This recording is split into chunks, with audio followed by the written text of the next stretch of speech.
അപ്പൊ നാടൻ രീതിയിൽ ഒരു ചക്ക വേവിക്കുന്ന കണ്ടാലോ? താത്തയുടെ അടുത്ത ഒരു വീഡിയോ ആയിട്ട് ഞാൻ വന്നിട്ടുണ്ടേ. താത്ത രസം വെക്കുന്ന വീഡിയോ അമ്മ ചെമ്പനരിയിൽ അമ്മേ. കൊച്ചുമക്കള് വിളിക്കുന്നേ താത്തേന്ന്. അമ്മ എന്നിട്ട് രസം വെക്കുന്ന വീഡിയോ ആയിട്ട് നിങ്ങളെല്ലാം ഏറ്റെടുത്ത് ഒരുപാട് വ്യൂവേഴ്സും ഉണ്ടായി, സബ്സ്ക്രൈബർ ഉണ്ടായി. ഞാൻ അപ്പൊ അമ്മയോട് പറഞ്ഞപ്പോ അമ്മ പറഞ്ഞ് പിന്നെ "അതിനെന്താ ഇട്ടോ മക്കളെ, കൊച്ചേ അല്ലേ മക്കളെ" ഇങ്ങനെ വിളിക്കത്തോളെ. അമ്മ ചെമ്പനരുവിയിലും ഞാൻ പുനലൂരുവാ. അമ്മയ്ക്ക് ഈ വീഡിയോ എടുക്കാനും പാവത്തിന് ഫോണോ അങ്ങനെയുള്ള കാര്യങ്ങളൊന്നും അറിയത്തില്ല. ചേച്ചിയുടെ നാത്തൂന്റെ മോനെ വിളിച്ച് പറഞ്ഞപ്പം അവൻ ഇന്ന് എനിക്ക് ഇട്ട് തന്നതാണേ. നമ്മൾ ഈ ഓരോ കറി വെക്കുമ്പോഴേ അരപ്പില കറിയുടെ രുചി എന്ന് പറയത്തില്ലേ, അത് സത്യസന്ധമായ കാര്യമാ.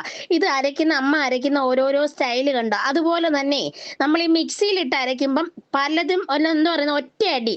അപ്പൊ അത് ചിലത് അരയും ചിലത് അരയത്തില്ല, ചിലത് അരഞ്ഞു പോവും. അപ്പൊ അതുകൊണ്ടാണ് നമ്മൾ വെക്കുന്ന ഈ ഇപ്പോഴുള്ള തലമുറയിലൊക്കെ നല്ലപോലെ ടേസ്റ്റ് വെക്കുന്നവരും കാണും. എങ്കിലും ഈ ഇത്ര പഴമക്കാര് വെക്കുന്ന അത്ര ടേസ്റ്റ് ഒരിക്കലും ഉണ്ടാവുമെന്ന് എനിക്ക് തോന്നുന്നില്ല. അമ്മ കണ്ടോ പച്ചമുളക്, കറിവേപ്പിലയൊക്കെ ആദ്യമേ പിച്ചി വെച്ചത് അതെല്ലാം വീട്ടിലെ കേട്ടോ. അമ്മയുടെ വീട്ടിലൊരു കറിവേപ്പുണ്ട്. നല്ലൊരു മൂട്. അതിന്റെ ആ കറിവേപ്പിന്റെ ആ പിച്ചുമ്പഴേ എന്തോ ഒരു മണമാന്നറിയാം നമ്മുടെ കൈക്കൊക്കെ. അപ്പൊ ഈ തേങ്ങ അരച്ചങ്ങോട്ട് മാറ്റി വെച്ചിട്ടാണ് അമ്മ ജീരകം അരച്ചത്. അപ്പൊ ജീരകം നന്നായിട്ട് അരയണം, തേങ്ങ ചതഞ്ഞാൽ മതി. അതുകൊണ്ടാണ് അമ്മ അങ്ങനെ രണ്ടായിട്ട് അരയ്ക്കുന്നത്. അതുപോലെ തന്നെ വെളുത്തുള്ളിയും കറിവേപ്പിലയും കൂടെ നന്നായിട്ട് അരച്ചങ്ങ് ചേർക്കും.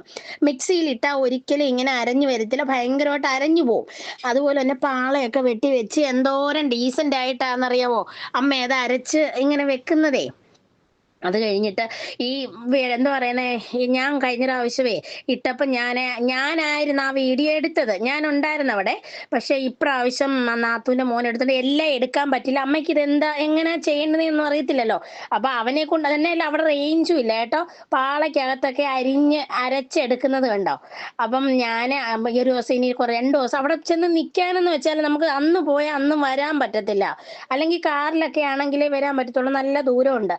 അപ്പൊ ഞാൻ വിചാരിക്കും 2-3 ദിവസം പോയി അവിടെ നിന്നിട്ട് അമ്മയുടെ കുറെ നാടൻ ഫുഡുകൾ ഈ ഈ എടുത്തിടണമെന്ന് വിചാരിക്കും. എല്ലാവർക്കും ഇഷ്ടപ്പെടും. കാരണം അതുപോലെ അമ്മ വെക്കുന്നത് വിറകടുപ്പിൽ. എനിക്ക് അരിഞ്ഞ വീഡിയോ കിട്ടിയില്ല കേട്ടോ.